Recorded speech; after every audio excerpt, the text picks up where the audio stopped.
vous allez nous parler des sportifs, particulièrement un footballeur. Il s'appelle Emmanuel Eboué, il a connu la gloire. Oui. Avec Arsenal, et aujourd'hui, il est quasiment SDF. Oui, quasiment Valérie. Alors pour Emmanuel Eboué, on peut le dire, c'est une véritable descente aux enfers et il l'a raconté dans un quotidien britannique. En 2006, le latéral ivoirien joue 2 finales.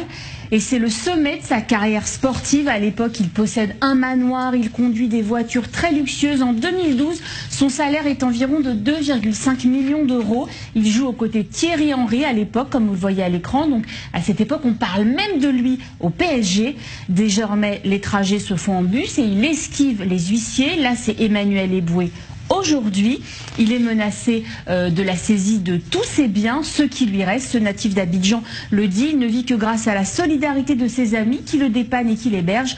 L'homme aux 79 sélections avec la Côte d'Ivoire explique qu'il a perdu sa fortune dans un divorce avec son ex-épouse qui gérait son argent et en parallèle, il a été suspendu 1 an en mars 2016 pour ne pas avoir payé son agent. Oui, et c'est pas un cas isolé en plus. Hein. Non, Valérie, c'est pas du tout un cas isolé, mais par contre, c'est un véritable tabou dans le monde du sport. Mal conseillés, escroqués, des footballeurs se retrouvent très souvent sans ressources une fois leur carrière terminée. L'homme que vous voyez à l'écran, vous voyez juste Zidane derrière.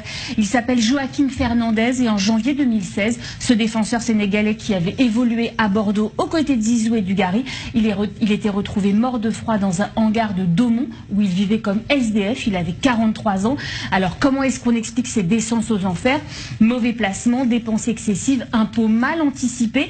Et les 3 que vous voyez ici, qui ont évolué dans les années 80, Bruno Bellone, José Touré et Alain Giresse sont connus également leur lot de problèmes. On va parler également de Samuel Ipoua, ex-joueur de Nice et de l'Inter de Milan. En 2016, il est obligé de payer en 3 mensualités sa formation d'entraîneur.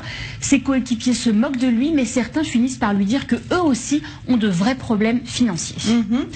Et aujourd'hui, Emmanuel Eboué risque l'expulsion en désespoir de cause. Il a décidé de lancer un appel à son ancien club. Oui, via les réseaux sociaux, Emmanuel Eboué a lancé une sorte de bouteille à la mer. J'accepterai de l'aide de n'importe où, mais si mon ancien club veut m'aider, je serai très heureux. Vous parlez d'Arsenal, c'est ça? Alors, il a lancé un appel à Arsenal et c'est Galatasaray.